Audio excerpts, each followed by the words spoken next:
10 আৰু 12ত 65% মাৰ্ক থাকিব লাগিব। যদি আপোনাৰ ক্লাছ 10 আৰু 12ত 65% মাৰ্ক আছে তেনেকুৱা ক্ষেত্ৰত আপোনালোকে 30,000 টকা লাভ কৰিব। PM কিষাণ সন্মান নিধি আঁচনিখনৰ যিটো আহিবলগীয়া 23 নম্বৰ কিস্তিৰ পইচা, এই পইচাটোক লৈ আৰু কেইটামান গুৰুত্বপূৰ্ণ আপডেট আহিছে। জুন মাহৰ 10 তাৰিখে আমি অৰুণোদয় আঁচনি পইচা পাম নে নেপাম, 1250 টকা পাম নে 3000 টকা পাম। গতিকে চাউলৰ বাহিৰে দাইল, চেনি আৰু নিমখ এই তিনিটা সামগ্ৰীয়ে বন্ধ কৰি দিলে।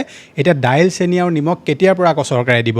গতিকে চৰকাৰে কৈছে যে ডিজিটেল আসাম 2.0 চেনেলটোৰ ৰাতিপুৱাৰ এটা নতুন ভিডিঅ'লৈ আপোনালোক সকলোকে পুনৰবাৰ স্বাগতম জনাইছোঁ। অন্য দিনাৰ নিচিনাকৈ আজিও আপোনালোকৰ কাৰণে বহুত কেইটা গুৰুত্বপূৰ্ণ খবৰ একেলগতে এই ভিডিঅ'টোত লৈ আনিছোঁ। গতিকে হাতত চাহ একাপ লৈ লওক আৰু ভিডিঅ'টো সম্পূৰ্ণৰূপে প্ৰথমৰ পৰা শেষলৈকে চাওক, যাতে প্ৰত্যেকটো ইনফৰমেশ্যন আপোনালোকে লাভ কৰিব পাৰে। ভিডিঅ'টো যদি চাই আপোনাৰ ভাল লাগে ভিডিঅ'টোত লাইক এটা কৰিব। চেনেলটোলৈ যদি আজি প্ৰথম আহিছিলে তেনেহ'লে ছাবস্ক্ৰাইব কৰি ল'ব এনেকুৱা ধৰণৰ গুৰুত্বপূৰ্ণ ভিডিঅ' সদায় ৰাতিপুৱা চাই থাকিবৰ কাৰণে। আহক এতিয়া ভিডিঅ'টো আৰম্ভ কৰোঁ। আজিৰ যিটো প্ৰথমটো খবৰ আহিছে এইটো আহিছে ৰেচন কাৰ্ডক লৈ। আপোনালোকক মই যোৱাকালিৰ ভিডিঅ'টোত ৰেচন কাৰ্ডৰ লগত এটা গুৰুত্বপূৰ্ণ আপডেট দিছিলোঁ যে আপোনালোকৰ যদি ৰেচন কাৰ্ড আছে আৰু সেই ৰেচন কাৰ্ডখনৰ পৰা যদি আপুনি চৰকাৰে যে ৰেচনৰ সামগ্ৰীসমূহ দিয়ে সেই সামগ্ৰীসমূহ যাতে আপোনালোকে লৈ থাকিব পাৰে, তেনেহ'লে সোনকালে আপুনি আপোনাৰ ৰেচন কাৰ্ডখনৰ যদি KYC কৰা নাই তেনেহ'লে আপোনালোকৰ ওচৰৰ যিখন ৰেচনৰ দোকান আছে তাত গৈ মেলি আপুনি KYC কৰিব লাগিব। বহুতে সুধিছিলে যে কিবা ডেডলাইন দিছে নেকি? কোনো ধৰণৰ ডেডলাইন চৰকাৰৰ তৰফৰ পৰা দিয়া হোৱা নাই, কিন্তু আপোনালোকে যদি সোনকালে সমূহ নকৰে তেনেকুৱা ক্ষেত্ৰত আপোনালোকৰ ৰেচন কাৰ্ডখন তেওঁলোকে ডিলিটো কৰিব পাৰে। গতিকে আপোনালোকৰ যদি KYC এতিয়ালৈকে কৰা নাই, সোনকালে আপুনি আপোনাৰ ৰেচন কাৰ্ডখনৰ যিটো KYC আপোনাৰ ওচৰৰ যি আপোনাৰ ৰেচনৰ দোকান আছে তাত গৈ কৰি ল'ব। গতিকে বহুতে মোক এটা কুৱেশ্যন সুধি আছিলে যে চৰকাৰে যে এতিয়া ৰেচনৰ সামগ্ৰী বন্ধ কৰি দিলে, মানে চাউলৰ বাহিৰে দাইল, চেনি আৰু নিমখ এই তিনিটা সামগ্ৰীয়ে বন্ধ কৰি দিলে, এতিয়া দাইল, চেনি আৰু নিমখ কেতিয়াৰ পৰা আকৌ চৰকাৰে দিব? গতিকে চৰকাৰে কৈছে যে চৰকাৰৰ যিখন বাজেট আহিব জুলাই মাহত, সেই বাজেটখন নিৰ্ধাৰণ হোৱাৰ পিছতে তেওঁলোকে সম্ভৱতঃ আগষ্ট মাহৰ পৰা আকৌ চাউল, চেনি, দাইল আৰু নিমখ এই তিনিটা সামগ্ৰী তেওঁলোকে ৰিজিউম কৰিব বুলি কৈছে। গতিকে আপোনালোকে বাজেট অহালৈকে ৱেইট কৰিব লাগিব। আপোনালোকে গম পাব যে চৰকাৰে কোন মাহৰ পৰা এই তিনিটা সামগ্ৰী আকৌ ৰেচন কাৰ্ডৰ লগত দিয়া আৰম্ভ কৰিব। যিমানটো জানিব পাৰিছোঁ তেওঁলোকে আগষ্ট মাহৰ পৰা আকৌ এই তিনিটা সামগ্ৰী এতিয়া দিব বুলি কৈছে। আগবাঢ়িছে পিছৰটো খবৰলৈ, আৰু এই খবৰটো আহিছে CBSE তৰফৰ পৰা। আপোনালোক সকলোৱে অৱগত যে বৰ্তমান ভাৰতবৰ্ষত CBSE পৰীক্ষা আৰু NEET পৰীক্ষাক লৈ কিমান খেলিমেলি সৃষ্টি হ'ল ৰিচেণ্টলি, সেইটোক লৈ কিমান এতিয়া দেশ তোলপাৰ হৈ আছে সেইটো বিষয়ে আপোনালোক সকলো অৱগত। কিন্তু আমাৰ যিসকল নিউজ মিডিয়া বা যিবিলাক নিউজ চেনেল হওক বা পৰ্টেল হওক, সেইবিলাকত আপোনালোকে এইবিলাকৰ বিষয়ে একো জানিবলৈ নাপায়। কেৱল ইউটিউবত বা কিছুমান এনেকুৱা ধৰণৰ নিউজ চেনেল আছে ইউটিউবত যিবিলাকৰ জৰিয়তেহে আপোনালোকে এইসমূহ খবৰৰ বিষয়ে জানিবলৈ পাব। ৰিচেণ্টলি NEET পৰীক্ষাক লৈ যিটো কেলেংকাৰী হ'ল, তাৰপাছতে CBSEৰ পেপাৰৰ ক্ষেত্ৰতো কিছুমান খেলিমেলিৰ সন্মুখীন হ'ল CBSE, তাৰপাছতো দেশত তোলপাৰ হৈ গ'ল যে CBSEয়ে কেনেকুৱা পৰীক্ষা পাতিছে, যে তেওঁলোকে যিখন পেপাৰ দিছিলে, যিখন আনচাৰ শ্বীট আছিলে, আনচাৰ শ্বীটত খেলিমেলি পোৱা গৈছিলে। গতিকে এতিয়া CBSEৰ অধ্যক্ষ ৰাহুল সিং আৰু সচিব সীমাংশু গুপ্তাক বদলি কৰা হৈছে।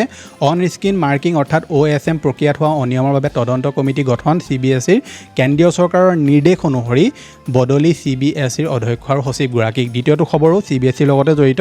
দ্বাদশ শ্ৰেণীৰ পৰীক্ষণ আৰু উত্তৰ বহী পুনৰ মূল্যায়নৰ পৰ্টেলৰ কাৰ্যকৰীকৰণত ব্যৰ্থ CBSE।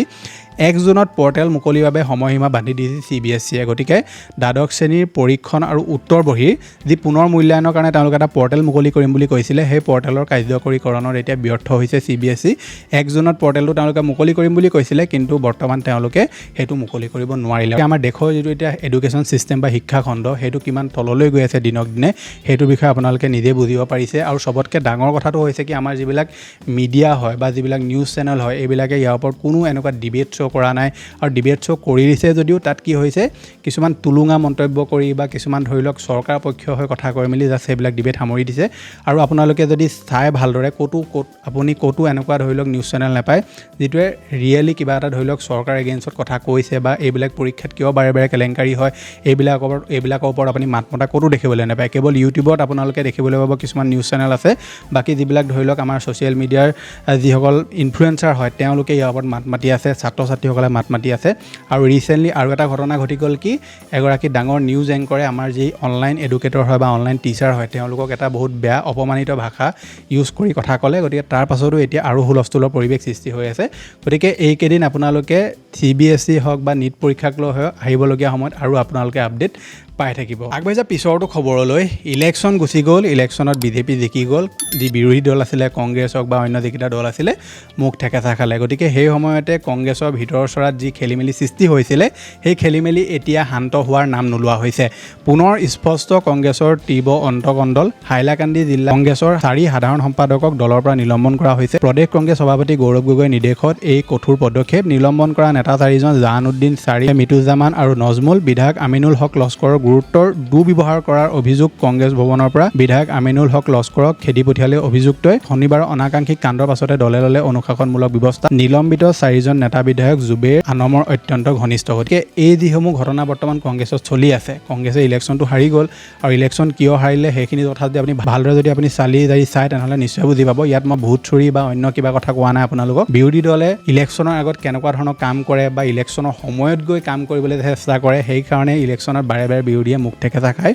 ইলেকশ্যন জিকিবলৈ হ'লে আপোনালোকে জনসাধাৰণৰ গুৰিলৈকে যাব লাগিব, কিন্তু আপোনালোকে ইলেকশ্যন যদি ওপৰে ওপৰে খেলিবলৈ যায় তেনেহ'লে বিৰোধী দলৰ নিচিনা অৱস্থা হ'ব।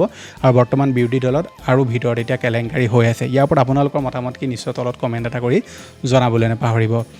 আগবাঢ়িছে পিছৰটো খবৰলৈ, আৰু খবৰটো আহিছে হোৱাটছআপ ইউজাৰসকলৰ কাৰণে। যোৱাকালি মই আপোনালোকক এটা ইনফৰ্মেশ্যন দিছিলোঁ যে আপোনালোকলৈ যদি হোৱাটছআপত কিবা আনন'ন লিংকৰ পৰা মেছেজ আহে আৰু মেছেজত যদি আপুনি ক্লিক কৰাৰ পাছত যদি আপোনালোকৰ বেংকৰ পৰা পইচা কাট খাই যায় আৰু বেংকে আপোনাক আগত যদি ৱাৰ্ণিং দি থৈছে, তেনেকুৱা ক্ষেত্ৰত আপোনালোকক বেংকে কোনো ধৰণৰ পইচা ৰিফাণ্ড নকৰে বুলি কৈছিলে। ঠিক সেই সময়তে হোৱাটছআপে এটা যথেষ্ট ভাল খবৰ আনিছে। হোৱাটছআপে এটা নতুন ছিষ্টেমৰ ওপৰত কাম কৰি আছে, স্কেম এলাৰ্ট বুলি। সেই ছিষ্টেমটো আহিলে কি হ'ব, আপোনালোকলৈ যদি কোনোবা ফ্ৰড ষ্টাৰে ফোন কৰে, মেছেজ কৰে, লিংক পঠিয়াই, এপ্লিকেশ্যন পঠিয়াই, ফটো পঠিয়াই, আপোনালোকক সেই হোৱাটছআপৰ যিটো স্কেম এলাৰ্ট সেইটোৱে অট'মেটিকলি ৱাৰ্ণিং দি দিব যে এই মেছেজটোত কিবা খেলি মেলি থাকিব পাৰে বা এপ্লিকেশ্যনটোত খেলি মেলি থাকিব পাৰে, আপোনালোকে এইটোত ক্লিক নকৰিব। তেনেকুৱা ক্ষেত্ৰত কি হ'ব, এজন ব্যক্তি আগতে এলাৰ্ট হৈ যাব আৰু এনেকুৱা স্কেমৰ পৰা নিজকে তেওঁলোকে বচাব পাৰিব। এতিয়া এয়াৰটেল হওক বা অন্য যিবিলাক চিম কোম্পানী এইবিলাকেও যথেষ্ট ভাল সুবিধা কৰিছে মানুহৰ কাৰণে, যে আপোনালোকে যদি কোনোবা ফ্ৰড ষ্টাৰে ফোন কৰে, মেছেজ কৰে, ওপৰত ওলাই যায় ৱাৰ্ণিং বুলি বা স্কেম বুলি। গতিকে এইটো এটা যথেষ্ট ভাল পদক্ষেপ লৈছে হোৱাটছআপে। আহিবলগীয়া সময়ত এইটো তেওঁলোকে ৰোল অভাৰ কৰিব। যেতিয়া কৰে মই আপোনালোকৰ কাৰণে প্ৰপাৰ ভিডিঅ' লৈ আনিম। স্কেম এলাৰ্টৰ যিটো অপশ্যন সেইটো সময়মতে আপোনালোকে অন কৰিব লাগিব, বা যদি তেওঁলোকে ইনবিল দি দিয়ে তেনেকুৱা ক্ষেত্ৰত আপুনি অন নকৰিলেও সেইটো আপোনাৰ অট'মেটিকলি সেইটো টাৰ্ণ অন হৈ যাব। গতিকে হোৱাটছআপৰ এই নতুন আপডেটটোৰ ওপৰত আপোনালোকৰ মতামত কি নিশ্চয় তলত কমেণ্ট এটা কৰি জনাবলৈ নাপাহৰিব। বাকী আপুনি হোৱাটছআপ বেছি ইউজ কৰে নে, ইনষ্টাগ্ৰাম বেছি ইউজ কৰে নে, ফেচবুক বেছি ইউজ কৰে সেইটো আপুনি তলত কমেণ্ট এটা কৰি নিশ্চয় জনাব। বৰ্তমান বিশ্বত দাম বৃদ্ধি হৈছে, তেলৰে দাম হওক বা অন্য যি বস্তুৰ দাম দিনক দিনে বৃদ্ধি হৈ গৈ আছে। এয়া কেৱল আমাৰ ভাৰতৰে নহয়, বিশ্বৰ সকলোবিলাক দেশতে এই দাম বৃদ্ধি হৈ গৈ আছে। কিন্তু বহুতে কয় যে ভাৰতত অকণমান দামটো বেছি। ঠিক আছে, আমি সেইবিলাকৰ ওপৰত ইমান কথা নাপাতোঁ বাৰু, কিন্তু এই সম্পূৰ্ণ ঘটনাবিলাকৰ আঁৰত কোন আছে, এই দুজন মহান ব্যক্তি। এই মহান ব্যক্তি দুজন হৈছে, আপোনালোকক মই নামকেইটা নক'লেও আপুনি গম পাব। তাৰে এতিয়া এজন ব্যক্তিয়ে কৈছে, মানে ডনাল্ড ট্ৰাম্পে কৈছে যে তুমি সম্পূৰ্ণ পাগল হৈছা, মই নহ'লে আজি তুমি জেলত থাকিলাহেঁতেন, মই তোমাৰ প্ৰাণ ৰক্ষা কৰি আছোঁ। বৰ্তমান তোমাক সকলোৱে ঘৃণা কৰে, তোমাৰ কৰ্মৰ কাৰণে আজি সকলোৱে ইজৰাইলক ঘৃণা কৰে। হিজবুল্লাৰ বিৰুদ্ধে আক্ৰমণ বন্ধ কৰিবলৈ হেঁচা প্ৰয়োগ কৰি বেঞ্জামিন নেতান্যাহুক ফোনযোগে এই বাৰ্তা দিয়ে ডনাল্ড ট্ৰাম্পে। গতিকে ডনাল্ড ট্ৰাম্প আৰু নেতান্যাহু কিমান দুটা ঘনিষ্ঠ বন্ধু, এইটো গোটেই বিশ্বই গম পায়। গতিকে ৰিচেণ্টলি যি এপষ্টন ফাইল ৰিলিজ হৈছিলে বা বহুতবিলাক এনেকুৱা খেলি মেলি বৰ্তমান আমি দেখিবলৈ পালোঁ যোৱা 2-3 মাহৰ ভিতৰত। গতিকে এতিয়া এই দুজন মহান ব্যক্তিৰ মাজত এতিয়া শত্ৰুতা সৃষ্টি হৈছে। গতিকে এই দুজন মহান ব্যক্তিৰ মাজত শত্ৰুতা সৃষ্টি হ'লে আৰু কিমান খেলি মেলি হ'ব সেইটো আপোনালোকে নিজে বুজি পাওক। গতিকে আমি সকলোৱে এইটোৱে বিচাৰোঁ যে ইৰাণৰ লগত যি খেলি মেলি হৈ আছে আমেৰিকাৰ, সেয়া যাতে সোনকালে অন্ত পৰে, আৰু এই যি তেলৰ দাম বৃদ্ধি হৈ গৈ আছে, যাৰ ফলত বস্তু বাহনি, শাক পাচলি সকলোবিলাকৰে দাম বৃদ্ধি হৈ গৈ আছে, সেইসমূহ যাতে অন্ত পৰে। কাৰণ ইমান ডাঙৰ ডাঙৰ নেতাই যুদ্ধ কৰে এফালে, আৰু তাৰপাছত হাৰাশাস্তি কোনে ভোগে, সেয়া দৰিদ্ৰ মানুহখিনিয়ে। তেওঁলোকেও এই সমস্যাসমূহ ভুগিবলগীয়া হয়। তেলৰ যেতিয়া দাম বৃদ্ধি হয়, বস্তু বাহনিৰ দাম বৃদ্ধি হৈ যায়, আৰু বস্তু বাহনিৰ দাম বৃদ্ধি হোৱাৰ লগে লগে মানুহে সমস্যাৰ সন্মুখীন কৰিবলগীয়া হয়। আগবাঢ়িছে পিছৰটো খবৰলৈ, আৰু এই খবৰটো আহিছে অৰুণোদয় আঁচনিখনক লৈ। আপোনালোকৰ মাজৰে বহুতে মোক সুধি আছিলে যে অৰুণোদয় আঁচনিৰ যিটো আহিবলগীয়া কিস্তিৰ পইচা, মানে জুন মাহৰ 10 তাৰিখে অৰুণোদয় আঁচনি পইচা দিব নি। বহুতে মোক যোৱাকালি ভিডিঅ'টোত কমেণ্ট কৰিছে, তাৰ আগৰ ভিডিঅ' কেইটাতো কমেণ্ট কৰিছে যে জুন মাহৰ 10 তাৰিখে আমি অৰুণোদয় আঁচনি পইচা পাম নে নেপাম, 1250 টকা পাম নে 3000 টকা পাম। গতিকে আপোনালোকক মই কৈ দিওঁ যে অৰুণোদয় আঁচনি পইচা হওক বা যিকোনো ধৰণৰ চৰকাৰী আঁচনি পইচা, চৰকাৰে যেতিয়ালৈকে বাজেট নিৰ্ধাৰণ নকৰে, জুলাই মাহত যিহেতু তেওঁলোকে বাজেট দিব বুলি কৈছে, তেতিয়ালৈকে আপুনি আঁচনিসমূহৰ পইচা কেতিয়ালৈকে পাব তাৰ ওপৰত কোনো ধৰণৰ আপুনি আপডেট লাভ নকৰে।